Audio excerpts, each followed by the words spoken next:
Hi everyone, in this video I'd like to talk about the transition phase, the second stage of labor, which is the pushing stage, and the third stage of labor. Transition phase is when the cervix is fully dilated and that you're transitioning from the contraction stage to getting ready to push.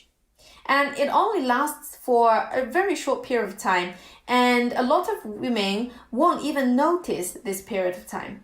And for some women, the waters would break close to the end of the first stage.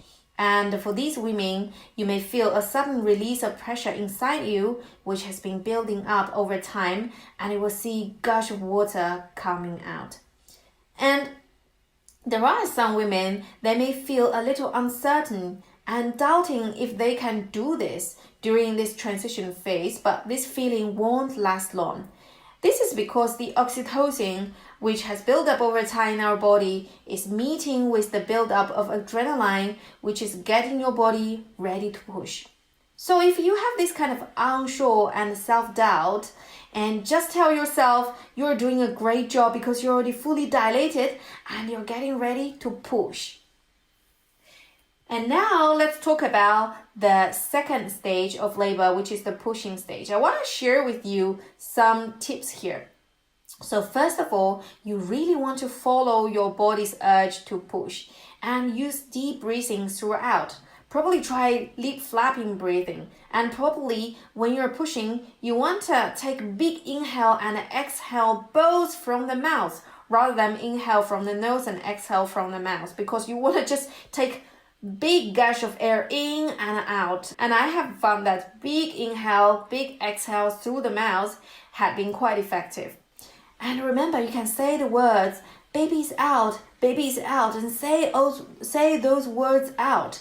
And also you can visualize the baby's head is coming out as you push, because there's tremendous power in our words, in our thoughts, and also our mind and body are really closely related, especially in labor. So as you're visualizing the baby's coming out, as you're saying baby's out, you're really helping the baby to descend and come out nicely.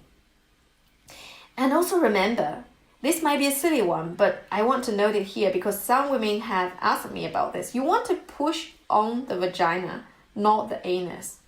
So the vagina is literally where your period comes every month. So you want to focus your energy on the vagina and not the anus, okay? And also, once the baby starts crowning, you want to slow down a bit. Just really take the pace and follow your body. Do not feel the urge that you want to push all the time. And last tip, you can try to eat bites of banana or sips of smoothie in between each push, and that really gives you the feeling that you have the energy and that you're ready for the next push. And I actually practiced this. So when I was in my second stage of labor, my husband was literally holding a banana in front of me and I was inside the water. And when one contraction has passed away, I would just bite on this banana and munching on it. And that made me feel that I have just so much energy and ready for the next push. So I have found it really helpful, and you can try that as well. And now let's talk about the third stage of labor, which is called the golden hour. This is the first hour after your baby has been born, and this is really the nice time to enjoy early bonding with the baby and let oxytocin continue working for you and start breastfeeding. Once the baby is born, you can put the baby on your chest and really start bonding with the baby skin to skin and enjoy the very moment of motherhood. You can start breastfeeding right away, even it might be just for a couple of minutes. And you might be surprised that the baby is actually ready to be breastfed once she is born. And your body continues to produce the love hormone, the oxytocin, which really helps uterus to contract and to shrink, and it helps stop blood loss and helps with the production of breast milk. And you can also take the time to rest for a bit while holding the baby on your chest.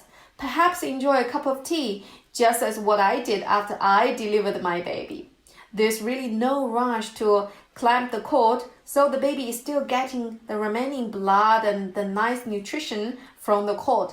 It takes about 10 minutes for all the remaining blood to move into your baby. And I want to share one tip about delivery of the placenta. So you want to use upright position. And one position you can try to adopt is you can try to sit on the toilet, and instead of leaning your body slightly forward, you want to slightly leaning your body up backward and slightly lift up your legs. And probably you can put your feet on a small stool. And that way your pelvic floor is horizontal and the placenta can just slide through the pelvic floor and just drop off. And I have used this way to deliver the placenta and it was literally effortless. And then your baby will get the vitamin K, usually through an injection. So that's it for the third stage, and congratulations to both you and your birth partner for giving birth to the wonderful new life.